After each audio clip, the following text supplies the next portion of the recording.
And ఇంకోటి ఏంటంటే చూడడానికి ఆర్టిస్ట్ చాలా మంచిగా ఉంటాము, బిజీ ఉంటాము, చాలా వరకు అనుకుంటారు అరే వీళ్ళకేంట్రా తక్కువ, వీళ్ళు బాగున్నారు అది ఇది అనేది. బట్ మనకున్న ప్రాబ్లం మనకే తెలుస్తుంది. సో అలా షుగర్ ఉందండి తెలుసు, నాకు కూడా తెలుసు. అలా కొన్ని ఈ మధ్య కొత్తది ఒకటి వచ్చింది చెప్పనా, షో ఎంత సైలెంట్ అయిపోయింది.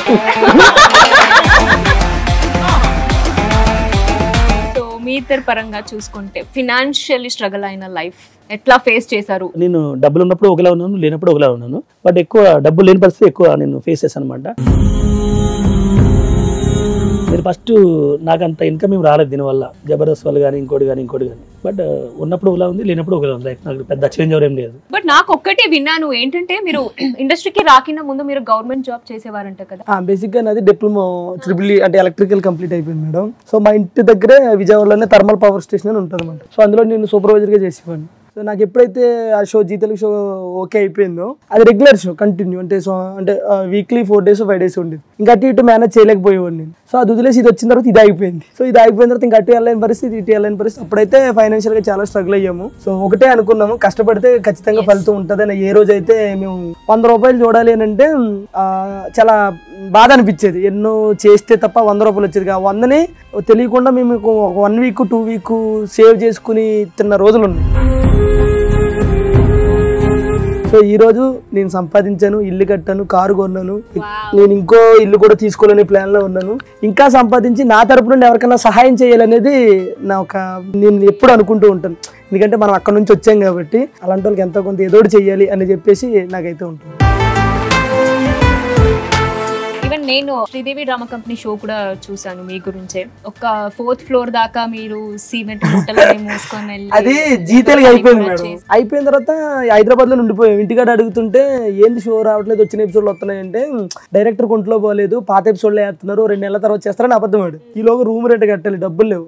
నేను సాయిరామ్ రజాక్ అని మా 3 ఫ్రెండ్స్ ఉండేవాళ్ళం. ఇంత రూమ్ ఉండేది, ఇదే రూమ్. ఈ రూమ్ లోనే కన్నీ పెట్టుకుని పడుకుంటే 4,000 రూపాయలు రెంట్. అది ఆ 4,000 కూడా మా దగ్గర లేవు. ఏం చేయాలరా అంటే పనికి తీసుకెళ్తానని సిమెంట్ పనికి తీసుకుని వెళ్ళాడు. ఇంతంత బస్తాలు మోసుకుని వస్తే ఇంత అయింది ఈ భుజం. సో అప్పుడు కొంచెం బాధపడ్డాను. నేను మెరిట్ స్టూడెంట్ మేడం. నాది డిప్లొమా 82.5% నాది. ఒక కోచింగ్ తీసుకుంటే జాబ్ కొట్టేంత నాకు ఉంది. అవన్నీ వదిలేసి ఇంకా ఇక్కడ ఎందుకుంటున్నావు అది అర్థం అవ్వట్లేదు. సో అలాగే ఒక టైంలో ఇండస్ట్రీ వదిలేసి వెళ్ళిపోదాం అని కూడా అనుకున్నా. ఎలా లేక ఇంకెక్కడే ఉండి కష్టపడి ఈ రోజు సక్సెస్ అనేది చూడగలిగాను. బట్ ఇప్పుడు ఏమైనా అట్లా రిగ్రెట్ గా ఫీల్ అవుతున్నారా? అలా ఏం లేదు కానీ మేడం, ఇప్పుడైతే ఇండస్ట్రీ వదిలేయాలనిపిస్తుంది మేడం సీరియస్. అంటే కొంచెం యాక్టింగ్ వస్తే ఉండేవాడు, రాదు కదా దానివల్ల. ఎందుకు అంటే మీలాంటి ఒక టాలెంట్ ఉన్న పర్సన్ ఈ మాట చెప్తే అంటే నేను తీసుకోలేకపోతున్నాను అలా అని కాదు మేడం, ఇండస్ట్రీ నచ్చట్లేదు మేడం. అంతా నటించే మనుషులు అంటే స్క్రీన్ మీదే కాదు, పక్కన కూర్చుని కూడా నటించే మనుషులు ఎటు చూసినా సరే ఆ నటన మనం తీసుకోలేదు. అంటే అవి నా వల్ల అవ్వదు. అంటే నేను విలేజ్ నుంచి వచ్చాను కాబట్టి నా మైండ్ సెట్ అంతేమో నాకు అర్థం కాదు. కానీ నేను ఇండస్ట్రీలో సెట్ కాదు, వీడు చేయలేడు అన్నారు ఊర్లో చాలా మంది. నేను సెట్ అయ్యానో లేదో వాళ్ళకి నేను చూపించాను, చాలు అంతవరకు. బేసిక్ గా తమ్ముడు ఏంటంటే కొంచెం సెన్సిటివ్, దానివల్ల కొన్ని తీసుకోలేడు. అందరూ ఇన్ని ప్రేమించాలనుకుంటాడు, తప్పు కదా.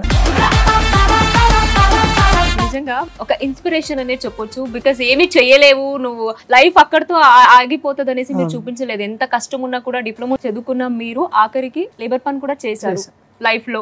So this is you are the inspiration అనేది చెప్పొచ్చు. ఆడిల్లు అండి కట్టుకున్నది.